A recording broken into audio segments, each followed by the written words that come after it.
Внимание! The show begins.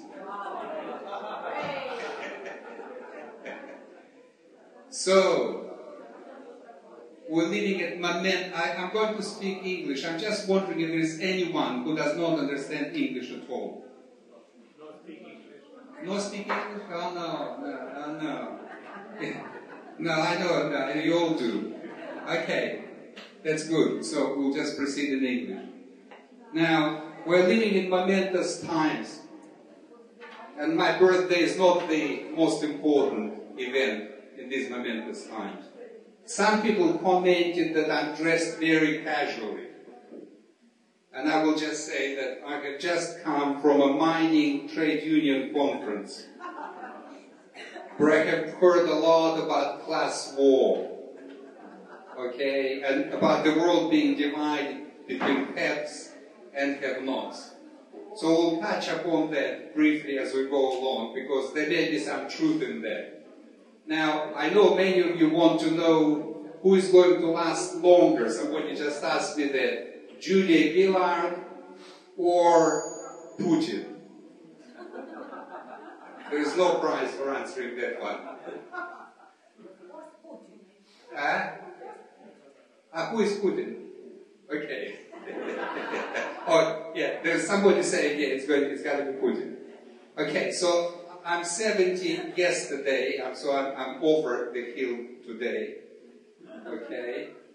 And I have really very seldom celebrated my birthday. As a child, I grew up in Siberia during the war, Second World War. Recently I said that, and the guy said, First World War? No, Second World War. And so there was no time to celebrate birthdays. I think my first birthday was probably when I was about 36 in Germany. So, that gives you kind of some idea how special this event is for me. And I'm very, very grateful for everybody who has come out here, because I know some people have traveled from country New South Wales. Some people came in from nearby, but finding this place is almost like escaping from Russia. And part of the significance of this event is that I'll just show you a picture here, and you can have a look at it later on.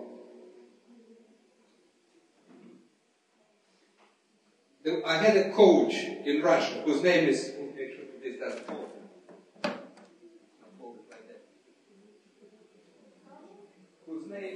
Whose name is Henrik Kulakin. If it wasn't for this coach, I would not be here. At the same time, and you can see him there, he used to be like me here. You can have a close look later on. That's me in Turkey straight after my escape. I'm 21. Okay. So Henrik, who is now in Belarus, in Pyotrs, has been persecuted all his life, as I found out about 2 years ago because of my escape. So I've been helping him for the last 2 years. Without me, they probably would have just about starved or something. So part of this event is also to help my coach, and therefore kind of celebrate my being alive and my having been, having reached the age of 70. Okay? So, and I thank you everybody for the generous contribution that people have already made. When you get a bit more drunk, you can have a second go.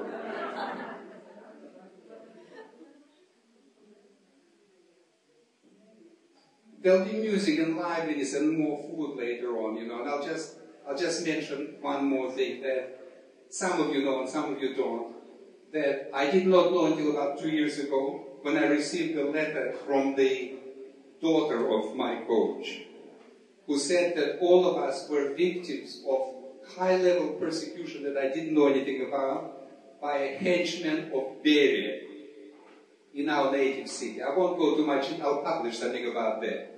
I didn't know until about 2 years ago that both my coach was persecuted all his life, and my escape partly were caused by this high-level intrigue, because he hated the fact that I switched the coach from one I had before, which was his niece, to get rid of. People in his position had so much power that by making one telephone call to the KGB, he changed 2 lives, and he wanted to destroy those 2 lives. Because of him, I ended up in a psychiatric institution and finally had to escape Russia. So this is kind of significant in the sense because here we're on the grounds of a riotous center. Many of you don't know that this used to be a psychiatric hospital.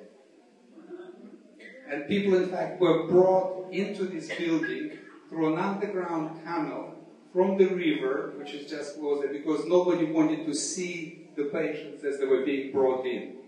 And this kind of reminds me of Russia a little bit, of what was happening to me, because when I finally was put into a hospital, the 2 hefty men in white coats came up, put me into a car, into an ambulance, and drove me through kind of cold Siberian night. There is this Zhivagli, theme through it all, in a sense, but with a different twist, And I ended up in a secure psychiatric hospital where they wanted to really basically destroy me for about 6 months. And then my escape began by breaking out and getting out.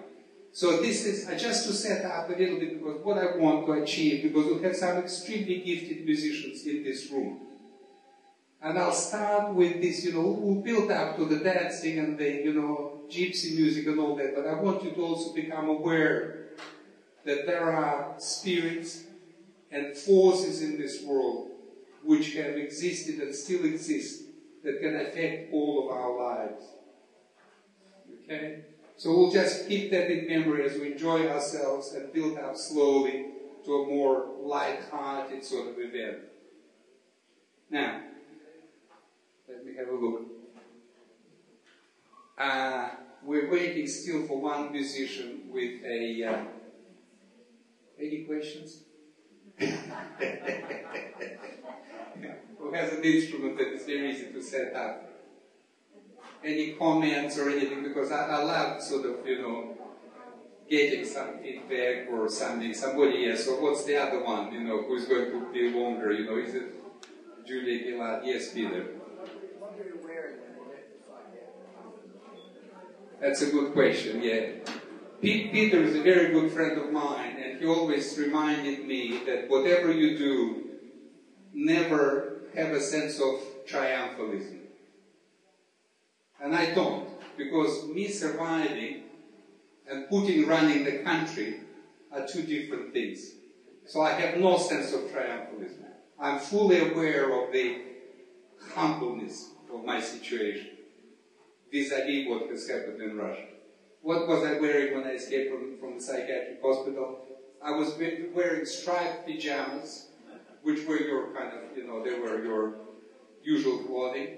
And then I had a kind of like a sort of a padded coat, like a usual prisoner padded coat, which was covering the top. And I would have been caught immediately as I entered the city. But I stole a horse at the railway station. Those who read my book remember the story.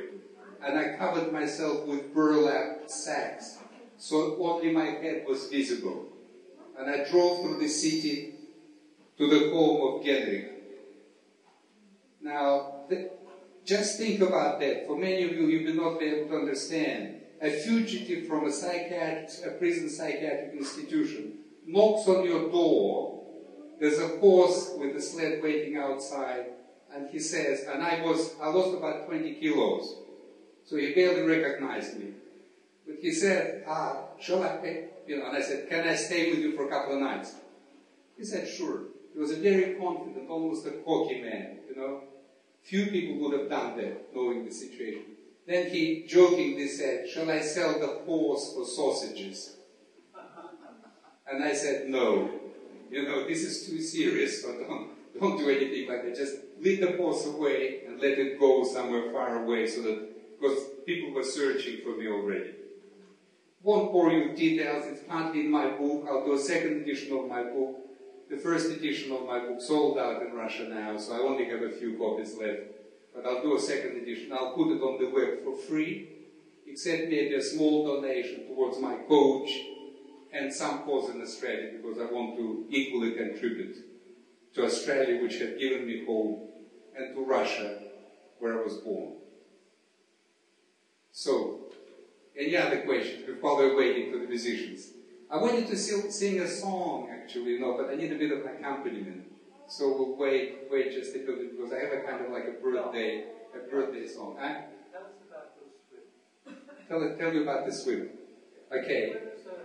Yeah. Just what do you think? What he did. Huh? How he trained.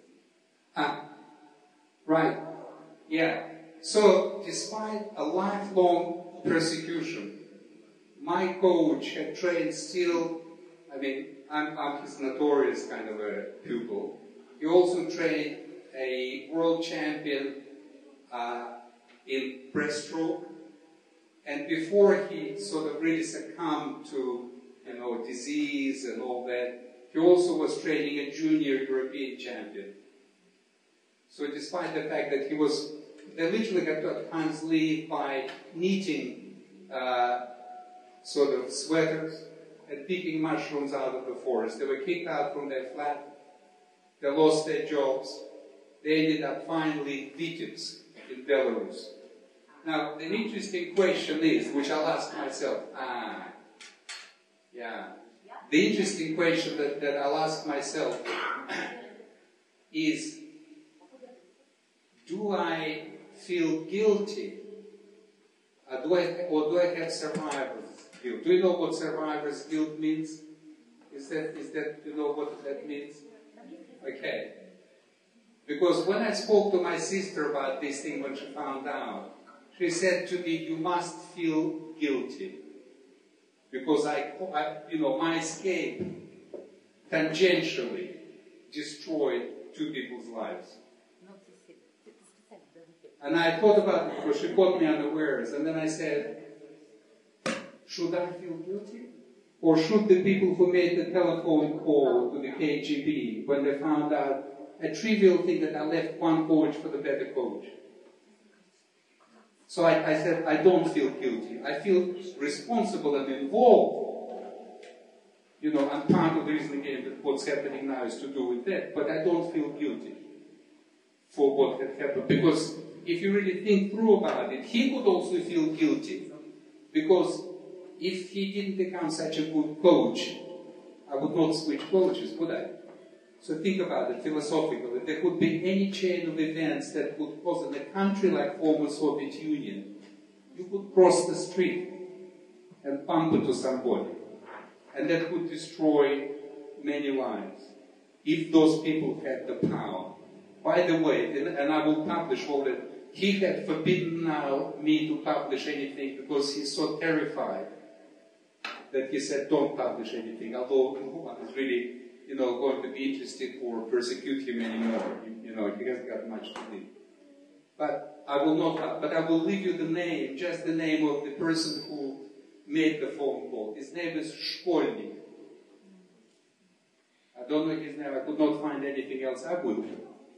And I'll make sure that there will be on the web forever a monument, a negative kind of a monument to these people. I was just recently with the Kazakhstani delegation, and that's why I'm wearing this coat too.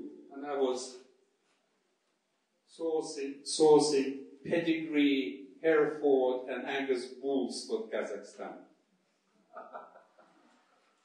And they said to me, our Minister of Nuclear Industry is Shkolnik. Now, many of you may not know that Tomsk is a nuclear city. It had a big underground city where there were a lot of rockets and all that. And various family, his relatives, were running nuclear industry from Tomsk. So Shkolnik was involved in that. And so perhaps, I don't know, I cannot insinuate anything, was running is still running in Kazakhstan. But I want their names to be published so that, because we had no truth commission in Russia. People who were guilty in crimes like that were never found out, were never persecuted. But at least if anybody is going to Google Shkolnik in future, they're going to come up to this story.